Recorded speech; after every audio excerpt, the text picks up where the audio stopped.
Welcome to Filters Off, where we cut through the noise and talk about the challenges facing digital advertising. I'm Bharat and I'm today at AdTech Delhi 2025 speaking to some of the brilliant minds in digital advertising about digital transparency, brand safety and ad fraud. Let's get to it. Hey guys, welcome back to another episode. Today we have on Filters Off Amish Bharadwaj from Manras. He leads the marketing, he's the head of marketing. Welcome. Thank you so much for this warm welcome, right? I'm really excited to be part of this study or whatever content you're trying to create. Great. So let's start without further ado. Yeah. Yep. All right. So the first section is kind of a quick fire warm up, just to get things started. Right? Are you ready? Yeah, sure, please. Bye. All right. What's the first word that comes to mind when I say coffee? Black. All right. Binge watching. Popcorns. All right. Monday. Meetings. All right. Brand safety. Fraud. All right. Ad fraud. Yeah, ad fraud. The next one is ad fraud. Okay, so ad fraud again, I would say brand safety. It's Okay, kind of all right. Similar link with each other. All right. Memes. Memes, funny, laughter. All right. Wi-Fi. Wi-Fi, it should be free. All right. Clickbait. Clickbait, not a good thing. Okay. Last one, ad tech. Ad tech, everything about marketing and ads. Okay, great. So that's the section. The next section is a fun rapid fire round. Let's start. Yeah, sure, please. Okay, the first one, here it comes. Which company aired the first ever banner ad in 1994? Your options are Nike, AT&T, or Nokia. I guess Nike. All right. Which of these is not an ad fraud technique? The first option is A/B testing. Second is click injection or pixel stuffing. I guess A/B testing. All right, cool. Third question, which of these is an ad fraud technique? Your options are cost per acquisition, CPA, click farms, return on ad spent, ROAS. Click farms. All right, cool. Next question, what does DSP stand for in programmatic advertising? Your options are digital sales performance, data serving protocol, or demand side platform. Demand side platform. All right, good. What does IVT stand for in fraud detection? Options are impression verification tool, invalid traffic, or interactive viewability test. Interactive viewability test. All right, good. Last three questions. Okay. Which of these is not a form of ad fraud? Your options are contextual targeting, click spamming, device spoofing. Then I would love to go with option first. Contextual targeting. All right. Last three questions. What does MMP stand for in mobile marketing? Your options are media marketing platform, mobile measurement partner, or multi-channel media partner.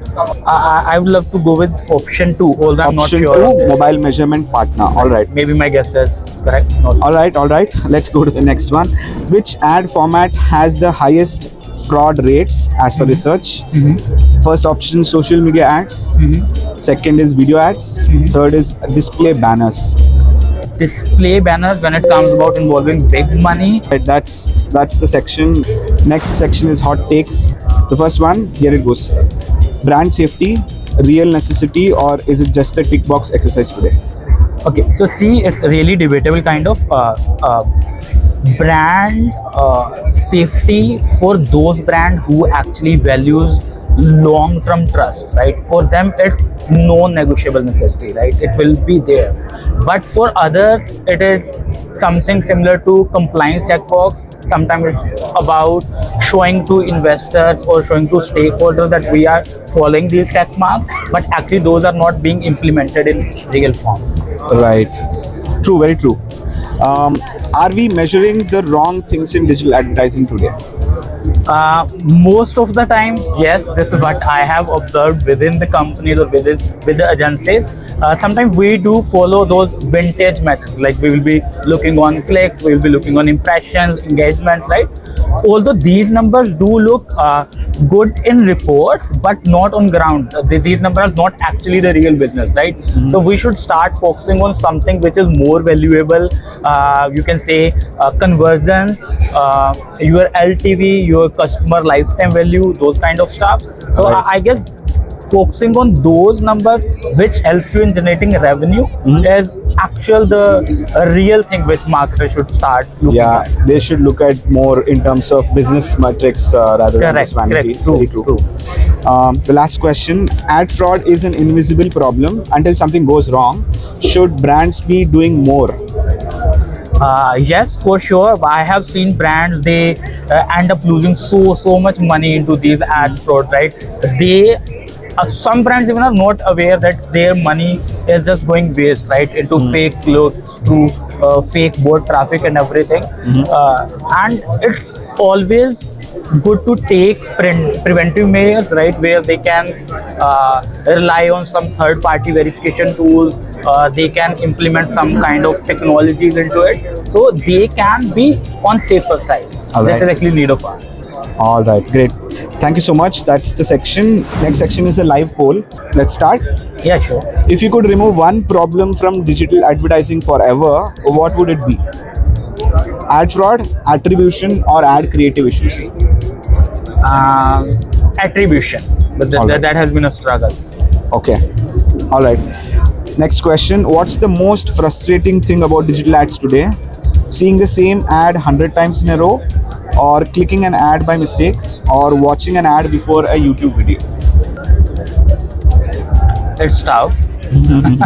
But you have to choose any one. What would Okay, you so choose? I would love to go with option 2. Option 2, which is clicking an ad by mistake. Correct. All right. The next question: what's the most misleading phrase in digital advertising today? Is it guaranteed reach and engagement, AI powered optimization, or brand safe inventory?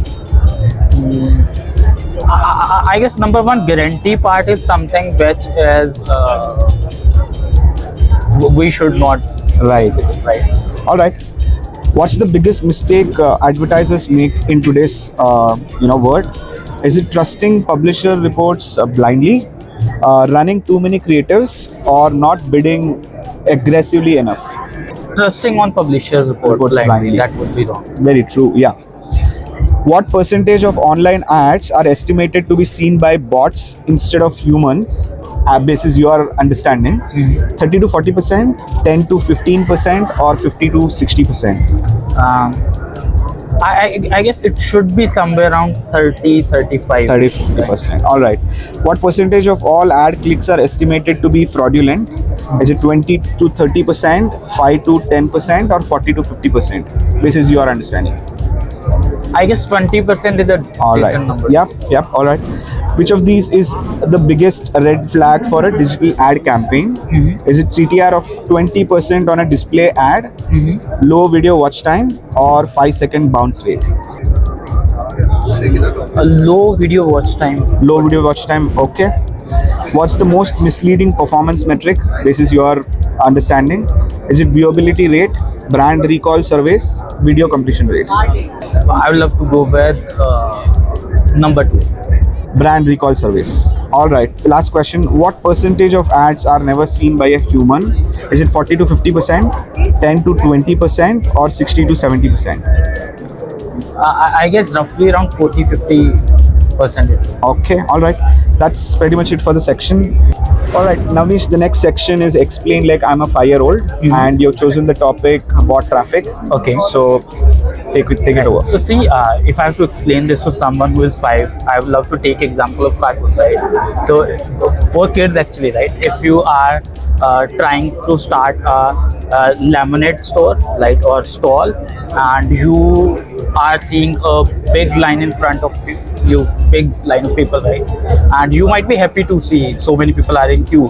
But if you will look closely in terms of cartoons, right, there might be some robots standing by wearing hands, right? And robots would not be drinking lemonade. They will not be giving you money. They will be just standing there, right? So this is something which bot traffic is. Similarly, right? You have people on your website which you will be feeling that okay, these are real people, but they are not. They are just robots, just manipulating your number, just standing there. Okay, I'm visitor number 11, I'm visitor number 12, but they are not actually adding any value. They are not actually buying anything, and sometimes even they steal your cookies also, right? Right. not cookies you love actually to eat, Yeah. the cookies internet one. Right. Very, interesting thoughts on this. Yeah.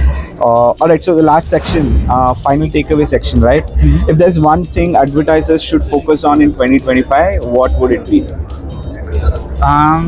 I guess authenticity, right? So now consumer is very smart, right? Customer knows from far away, okay, you are trying to push this service to me or push this product to me, right?